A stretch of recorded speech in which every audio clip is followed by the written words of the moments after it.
সবাই কেমন আছেন?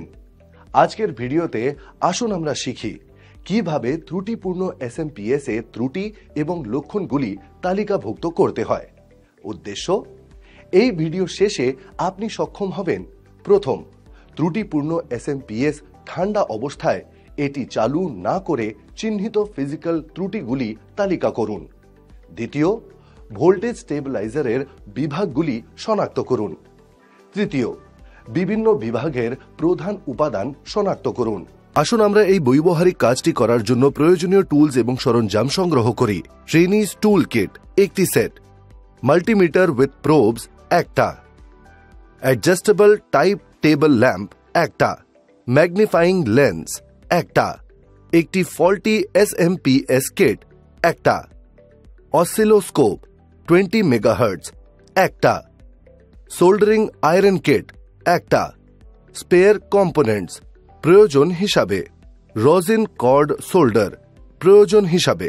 প্রথমে এই প্র্যাকটিক্যালটি করার আগে আমাদের নিরাপত্তা সতর্কতাগুলি পালন করা যাক।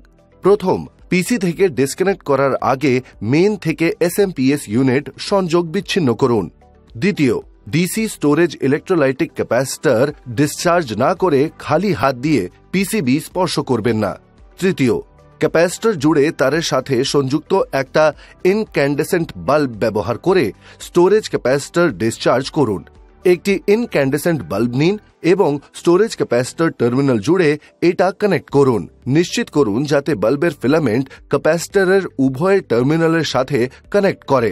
যখন বাল্বটি কানেক্ট থাকে তখন এটি সংক্ষিপ্তভাবে সম্পূর্ণ উজ্জ্বলতার সাথে জ্বলবে, কারণ এটি চার্জ করা ক্যাপাসিটর থেকে কারেন্ট টানে। ক্যাপাসিটর ডিসচার্জ হওয়ার সাথে সাথে বাল্বের উজ্জ্বলতা ধীরে ধীরে কমতে থাকবে যতক্ষণ না এটি সম্পূর্ণরূপে বেরিয়ে যায়। চতুর্থ, স্ট্যাটিক চার্জ ডিসচার্জ করার জন্য ক্যাপাসিটর টার্মিনালকে শর্ট করতে স্ক্রু ড্রাইভার ব্যবহার করবেন না। পঞ্চম, ভোল্টেজ পরিমাপ করুন এবং পরীক্ষার জন্য এগিয়ে যাওয়ার আগে নিশ্চিত করুন যে এটা শূন্য। ষষ্ঠম, ডিসি ভোল্টেজ মোডে মাল্টিমিটার সেট করুন এবং মাল্টিমিটারের লাল এবং কালো প্রোবগুলিকে যথাক্রমে ক্যাপাসিটরের পজিটিভ এবং নেগেটিভ টার্মিনালের সাথে কানেক্ট করুন। ক্যাপাসিটরের সাথে সংযুক্ত মাল্টিমিটারের সাথে মাল্টিমিটারে প্রদর্শিত ভোল্টেজ রিডিং পর্যবেক্ষণ করুন। ক্যাপাসিটর সম্পূর্ণরূপে ডিসচার্জ করা হলে ভোল্টেজ রিডিং 0 ভোল্টের কাছাকাছি হওয়া উচিত। যাই হোক, যদি ক্যাপাসিটরে কোনো অবশিষ্ট চার্জ থাকে, মাল্টিমিটার একটি নন জিরো ভোল্টেজ রিডিং প্রদর্শন করবে। পদ্ধতি টাস্ক 1, ঠান্ডা অবস্থায় ত্রুটিপূর্ণ এসএমপিএস এর ত্রুটি লিস্ট করুন। স্টেপ 1, এসএমপিএস এর কভারে স্পেসিফিকেশন রেকর্ড করুন। স্টেপ 2, মেইন সরবরাহ ভোল্টেজ এসএমপিএস থেকে সংযোগ ডিসকানেক্ট কিনা তা যাচাই করুন। স্টেপ 3, প্রাথমিকভাবে এসএমপিএস বন্ধ অবস্থায় রেখে কোল্ড চেক করুন। ত্রুটিপূর্ণ পিসিবি এর উপাদান, switched mode power supply. SMPS এর পরিপ্রেক্ষিতে কোল্ড চেকিং বলতে সাধারণত একটি এসএমপিএস এর পরীক্ষা যা সমস্যা সমাধানকে বোঝায় যখন এটি একটি ঠান্ডা অবস্থায় থাকে, যার মানে এটা সম্প্রতি চালু করা হয়নি। এসএমপিএস কভার খুলে ফেলতে সাবধানে স্ক্রুগুলি সরাতে একটি উপযুক্ত স্ক্রু ড্রাইভার ব্যবহার করুন। টাস্ক 2, এসএমপিএস পর্যবেক্ষণ করুন এবং দেখানো হিসাবে লক্ষ্য করা ফিজিক্যাল ত্রুটিগুলি তালিকাভুক্ত করুন। প্রথম, পিসিবিতে পোড়া বা ধোঁয়ার গন্ধ। পিসিবিতে পোড়া বা ধোঁয়ার গন্ধ একটি সাধারণ কারণ হল অতিরিক্ত গরম হওয়া উপাদান। এটি অতিরিক্ত কারেন্ট ফ্লো, দুর্বল তাপ অপচয় বা একটি ত্রুটিপূর্ণ উপাদানের কারণ হতে পারে। দ্বিতীয়, পিসিবি বোর্ডে রেজিস্টার, ডায়োড, কালো বা পোড়া বা ক্ষতির মতো কোনো উপাদান পরীক্ষা করুন। তৃতীয়, পিসিবিতে যে কোনো ক্যাপাসিটর বাল্জড বা না আছে তা পরীক্ষা করুন। একটি ক্যাপাসিটরকে ভোল্টেজ বা কারেন্টের সাথে তার রেট যুক্ত স্পেসিফিকেশনের বাইরে প্রকাশ করা ক্যাপাসিটরের ওপর চাপ সৃষ্টি করতে পারে, যা অতিরিক্ত গরম এবং ফুলে উঠতে পারে। এটি ভোল্টেজ স্পাইক, পাওয়ার সার্জ বা অনুপযুক্ত সার্কিট ডিজাইনের কারণে ঘটতে পারে।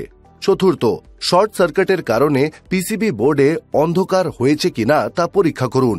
শর্ট সার্কিট ঘটে যখন বৈদ্যুতিক প্রবাহ কথিত পথ থেকে বাইপাস করে এবং একটি অনিচ্ছাকৃত রুটের মধ্যে দিয়ে প্রবাহিত হয়।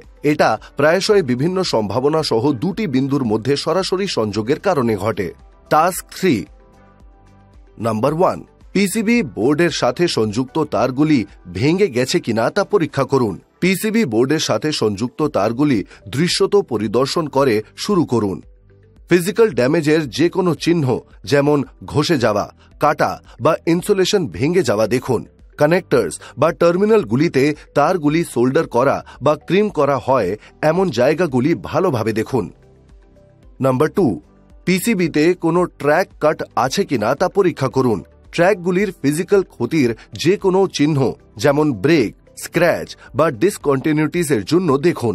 পিসিবি ট্র্যাকগুলি পরীক্ষা করার জন্য একটি ম্যাগনিফাইং গ্লাস ব্যবহার করুন, বিশেষ করে যদি ট্র্যাকগুলি ছোট বা ঘন হয়। নাম্বার 3, পিসিবি বোর্ডে ভাঙা কোনো কানেক্টরস পরীক্ষা করুন। একটি ভাঙা কানেক্টর ঢিলা ঢালা বা নড়বড়ে মনে হতে পারে। এটি নির্দেশ করে যে এটি পিসিবির সাথে নিরাপদে কানেক্টেড নয়।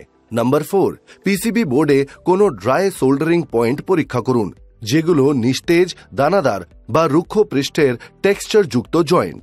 এগুলি ড্রাই সোল্ডারিং পয়েন্টগুলির সাধারণ বৈশিষ্ট্য। ড্রাই সোল্ডার জয়েন্টগুলি ভঙ্গুর মনে হতে পারে বা সঠিকভাবে সোল্ডার করা জয়েন্টগুলির তুলনায় দুর্বল মেকানিক্যাল স্ট্রেংথ থাকতে পারে। নাম্বার 5, পিসিবিতে উড়ে যাওয়া কোনো সুইচিং ট্রানজিস্টর পরীক্ষা করুন। ট্রানজিস্টর উড়িয়ে দেওয়ার সাধারণ কারণগুলির মধ্যে রয়েছে over voltage, over current, short circuit বা ইনস্টলেশন বা অপারেশনের সময় অনুপযুক্ত পরিচালনা। নাম্বার 6, এসএমপিএস এ ফিউজ উড়ে গেছে কিনা তা পরীক্ষা করুন। যদি একটি switch mode power supply SMPS এ একটি ফিউজ উড়ে যায়, তাহলে এটি একটি ইঙ্গিত দেয় যে সার্কিটটিতে একটি ত্রুটি রয়েছে। টাস্ক 4 নাম্বার 1, এসএমপিএস এর উষ্ণ পরীক্ষা করুন এবং আউটপুট ভোল্টেজ পরিমাপ করুন। নাম্বার 2, এসএমপিএস ফ্যান কাজ করছে কিনা তা দেখুন। চক্ষুষ রূপে ফ্যান পরিদর্শন দ্বারা শুরু করুন। নিশ্চিত করুন যে এটি পরিষ্কার এবং যে কোনো বাধা থেকে মুক্ত, যা এটিকে ঘুরতে বাধা দিতে পারে। ফ্যানের ব্লেডগুলিতে ক্ষতির দেখতে পাওয়া লক্ষণ বা পরিধানের জন্য পরীক্ষা করুন। নম্বর 3, এসএমপিএস এ পাওয়ার চালু করুন। এসএমপিএস একটি কম্পিউটার বা ইলেকট্রনিক ডিভাইসে ইনস্টল করা থাকলে ডিভাইস চালু করুন। এসএমপিএস এ পাওয়ার ব্যবহার করা হলে ফ্যানটি ঘুরতে শুরু করবে। নাম্বার 4, সংযোগকারী এবং বিভিন্ন পরীক্ষার পয়েন্টে ভোল্টেজগুলি পর্যবেক্ষণ করুন এবং ট্যাবুলেশনে পর্যবেক্ষণগুলি রেকর্ড করুন। নাম্বার 5, এসএমপিএস এ ইনপুট এবং আউটপুট ভোল্টেজ পরিমাপ করতে একটি মাল্টিমিটার ব্যবহার করুন। এসএমপিএস এর প্রত্যাশিত আউটপুট ভোল্টেজের জন্য উপযুক্ত এসি ভোল্টেজ পরিসরে মাল্টিমিটার সেট করুন। নম্বর 6, 3টি টার্মিনাল মেইন কর্ডে এসি ভোল্টেজের পরিমাপ শুরু করুন। Serial number 1, parameter to measure phase to neutral, voltage AC 230 volt. Remarks: number 2, phase to earth 230 volt. Number 3, neutral to earth 5 volt. Number 7, উপযুক্ত রেঞ্জে ডিসি ভোল্টেজ পরিমাপ করতে মাল্টিমিটার সেট করুন এবং এসএমপিএস সরবরাহ চালু করুন। P4 কেবল কানেক্টর জুড়ে ডিসি ভোল্টেজ পরিমাপ করুন এবং রিডিং রেকর্ড করুন। Serial number 1, description: ground, wire colour black, measured voltage. Number 2, ground black. Number 3, +12 VDC yellow.